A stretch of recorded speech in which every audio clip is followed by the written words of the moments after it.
जय हिंद जवानों। ऐसे क्वेश्चंस में जनरली लोग क्या करते हैं, मैं आपको एक चीज दिखाता हूं। सबसे पहले आप उसको ध्यान से देखिएगा, फिर डिसाइड कीजिएगा। सबसे पहले मान लीजिए कि 2 और 5 के बीच में रिलेशन फाइंड करने की बात आए। ऐसे नंबर एनालॉजी के क्वेश्चंस में तो जनरली ऐसा हो जाता है कि 2 इंटू 2 प्लस 1 हो गया 5। ठीक है। और इस 5 से इस क्वेश्चन मार्क का रिलेशन हम देख लेते हैं कि 5 इंटू 2 प्लस 1 11 हो गया। ठीक है। और देखिए यहाँ 11 ऑप्शन में तो है नहीं। इसके अलावा यदि 11 ऑप्शन में भी होता तो भी हमारा ये आंसर नहीं होता, क्योंकि इसके लिए एक प्रायोरिटी ऑर्डर होता है। ऐसे क्वेश्चंस को सॉल्व करने के लिए एक प्रायोरिटी ऑर्डर सेट होता है।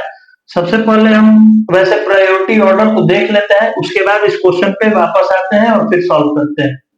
तो सबसे पहले प्रायोरिटी के अकॉर्डिंग जब हम प्रायोरिटी की बात करते हैं नंबर एनालॉजी के क्वेश्चंस में, तो सबसे पहले हमारी प्रायोरिटी क्या बन जाती है? Prime number. ठीक है।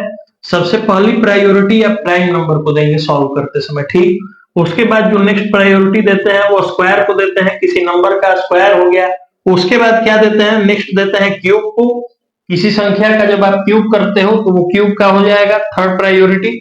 उसके बाद डिवाइड और मल्टीप्लाई जब आप करते हो तो उसको फोर्थ प्रायोरिटी पे आप रखो। और फिफ्थ प्रायोरिटी तो जब कुछ नहीं हो रहा है, इन चारों में से जब कोई भी चीज एप्लीकेबल उस क्वेश्चन पे नहीं है, तो लास्ट में हम क्या करते हैं? ऐड या सब्ट्रैक्ट करके उस क्वेश्चन को सॉल्व करने का प्रयास करते हैं। तो ये पांचों प्रायोरिटीज आपको ध्यान में रखनी है और फिर हम क्वेश्चन की ओर बढ़ते हैं और समझते हैं। तो सबसे पहले हमने क्या देखा? Prime number. ठीक है। क्या देखा? Prime number. क्या देखा? Prime number. ठीक। Prime number means, prime number की एक डिफिनेशन आप हमेशा ध्यान में रखते चलिए। प्राइम नंबर मीन्स जिसके दो फैक्टर होते हैं, वन एंड इटसेल्फ, उसको प्राइम नंबर में काउंट किया जाता है। ठीक है। तो अकॉर्डिंग टू दिस क्वेश्चन, इस क्वेश्चन के अनुसार हम जब देखेंगे तो यहाँ पे क्या किया गया है? सबसे पहले 2 प्राइम नंबर है। ठीक। उसके बाद क्या है? 3 है। 2 और 3 को जब 2 प्राइम नंबर को ऐड किया गया तो क्या आ गया? 5 आ गया। यहाँ पे 5 दिया गया है। ठीक है।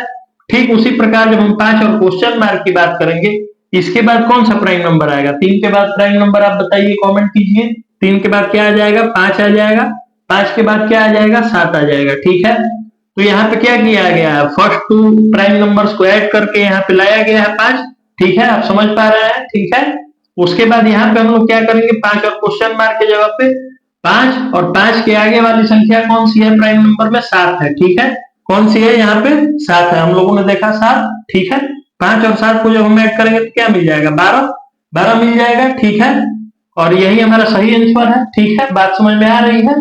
तो इसी पैटर्न को समझते हुए चलिए और उसके बाद ही क्वेश्चन को सॉल्व कीजिए। ठीक है। 12 हमारा आंसर हो जाएगा, ऑप्शन ए। Thank you.